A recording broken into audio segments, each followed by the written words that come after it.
Acha nikupitishe kwenye moja kati ya mchongo ambao unamhusu bondia nguli ulimwenguni kutoka nchini Uingereza ambaye anaitwa Anthony Joshua. Kuna wakati amewahi kutoa mtazamo wake kwamba michezo na burudani pekee haviwezi kumpa mtu utajiri wa kudumu, au sio? Na akatoa sababu zake za msingi kabisa kwamba wana ambao wanajihusisha na mingo hizi wana kipindi kichache ama wana muda mchache sana wa kuweza kushughulika na kazi zao, kwa maana ya kwamba mwanasoka ana kipindi kichache sana cha kusukuma kandanda kwenye vilabu ambavyo atakuwa anavitumikia, na kwamba kadri muda unavyozidi kwenda na kipato hushuka ama malipo hushuka kulingana na kiwango kinavyoshuka na umri unavyoenda pia. Lakini kwa upande wa wanamuziki ni kwamba wana muda mchache sana wa kushine kwenye game, na baada ya hapo wakipoteana basi wanakuwa wamepoteana mazima. Lakini sababu nyingine akataja kwamba watu ambao wanajihusisha na michongo hii ya michezo na burudani ni wana ambao wanaendekeza sana anasa, ile kinomanoma, kula bata kwenye fukwe kadha wa kadha, kwenye viwanja kadha wa kadha, maeneo kadha wa kadha pendwa ulimwenguni kama Ibiza na kwingineko. Lakini ni wana ambao wanapenda kumiliki mandinga makali, lakini vile vile mijengo mikali, vile vile pia wanapenda sana starehe na warembo na nini na vitu kama hivyo. Lakini pia akapendekeza kwamba njia pekee ambayo inaweza kuwapa utajiri wa kudumu, basi pesa ambazo wanakuwa wanazivuna waweze kuziwekeza moja kwa moja kwenye michongo kadha wa kadha kama biashara na vitu kama hivyo. Lakini huu mchongo umenisukuma niweze kupiga story na rapper wa kazi.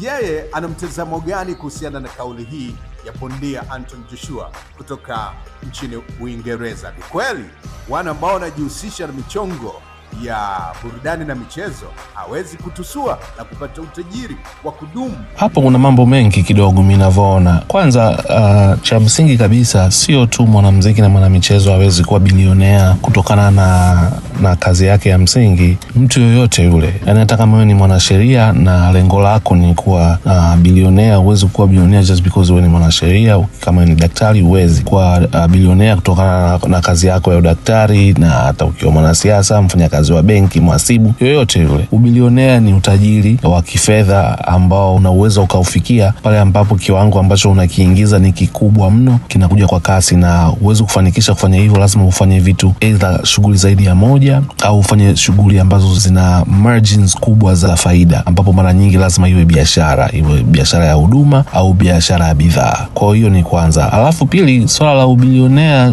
sio kila mtu ana malengo ya kuwa bilionea. Kwa hiyo sidhani kama ni kitu cha msingi sana kuongelea bana, ili uwe bilionea inabidi ufanye hivi usifanye hivi. Huwezi kuwa bilionea hivi. Watu wanapofanya sanaa, wanafanya michezo, ni passion zao. Unaona, ni vitu ambavyo wamekuwa wanavipenda toka wakiwa wadogo, na wana malengo ya kupata umaarufu au mashuhuri au kuwa bora kwenye hicho kitu wanachokifanya. Kwa upande wa sanaa, mimi napenda tu kuwa lyricist, labda napenda muziki, is my passion. Si kwamba nalazimika kuwa bilionea au kuwa bilionea ndo nitajiona nimefanikiwa. Kufanikiwa kwenda studio kufanya wimbo, kukamilisha, kuutoa, unaona, na ukasifikia hadhira, tayari hiyo ni mafanikio. Kwa watu wengine kuwa na pesa au kuwa tajiri bilionea sio lengo, kwa hiyo hamna hata haja ya kudiscuss in that manner. Lakini vile vile hii swala la kuweka hela mbele na kuizungumzia hela kama ndio kitu cha mafanikio ni kibaya kijamii pia, kwa sababu kumbuka zamani, hata sio zamani sana, ilikuwa kwamba umilionea ndio kila kitu, lakini hela huaga zina mwisho. Mtafikia ubilionea hata kwa njia nyingine yoyote, ghafla itabidi iwe trillionaire tutaongelea. Kwa hiyo viwango vya pesa huaga havifikagi mwisho vya kusema unaridhika navyo. Mtu kama unafanya sanaa au michezo, uridhika na kile unachopata kwenye hivyo vitu, lakini kama una malengo ya kuwa tajiri zaidi, then lazima ujihusishe na mambo mengine, kama ambavyo mtu yeye ni daktari, anafanya kazi hospitali, lakini ili aweze kupata kipato zaidi, anafungua pharmacy au anafungua dispensary yake, kwa anaingiza hela kwenye dispensary ambayo ana mshahara unaingia. Kama mtu alikuwa anafanya kazi benki, lakini vile vile anaweza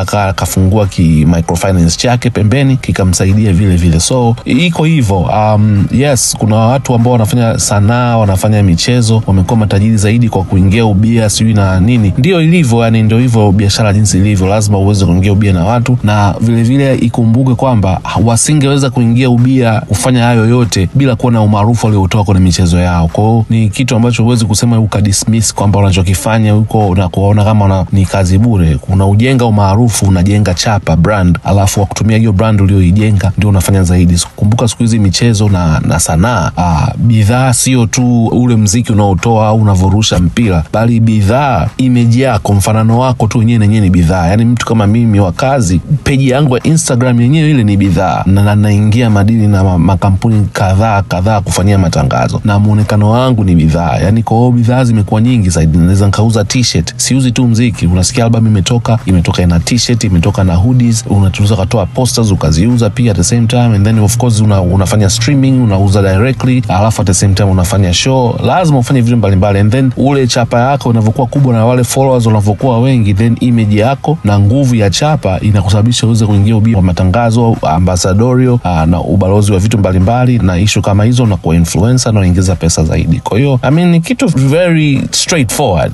Huwezi kudismiss umaarufu mtu kuwa, lakini at the same time yes, inafahamika kwamba hamna mtu anatajirika kwa mshahara au kazi yake ya primary au kazi yake ya msingi, ila lazima ufanye vitu zaidi ya kimoja kama lengo lako ni hilo la kuwa bilionea. Lakini kama unahitaji kuwa bilionea, unaweza kufanya kazi yako na kuwa milionea. Au kina Jay-Z, kina Taylor Swift wamefanya touring, wametoa albums, wametengeneza pesa za kutosha tu, lakini kufikia sasa ya kubwa zaidi hiyo ya bilionea ndio imekuwa kwamba wamefanya madili ambayo yameenda vizuri. Sababu kumbuka, unaweza ukafanya hayo madili ya ubia yakaenda vibaya pia, lakini yakienda vizuri ndio hiyo status ya bilionea unaipata. So hivyo ndio ninavyoona mimi kiufupi. Hajakosea alichokisema, lakini sio muhimu sana vile vile, kwa sababu akisema kwamba ana dismiss yale aliyofanya awali na sanaa, anakuwa anakosea. Lakini kama anasema tu kwamba kama wewe lengo lako ni kuwa bilionea, basi hakikisha unautumia huo maarufu uliopata huko kujiweka vizuri zaidi na kuweza kuingia madili ya kutosha. Sio kila mtu, kuna watu wanatamani kuingia huo ubia, lakini chapa zao au umaarufu wao huko haujawa mkubwa wa kutosha wa kuweza kuingia hayo madili. Kwa hiyo sasa hao, je, utawasemaje? Wanataka kuwa bilionea, wanataka kufanya biashara, lakini hawana umaarufu wa kutosha. Kwa lazima waongeze nguvu kwenye kujenga huo maarufu ili waweze kuingia ubia. Sasa huwezi kusema kwamba wasibweteke na umaarufu. Ni hivyo tu. Yes, of course, umemsikiliza rapper wa kazi ambaye naye ameweza kutoa mtazamo wake na nini na vitu kama hivyo hapo. Bana, wewe una mtazamo gani? Ni kweli wana michezo pamoja na wanamuziki ama wana ambao wanajihusisha na michongo ya burudani hawezi kutusua kupitia michongo yao ambao wanaifanya? Bana, shukran sana. Mimi naitwa Chris B, the Entertainer Sequel, rais wa burudani. Asante kwa kunifuatilia.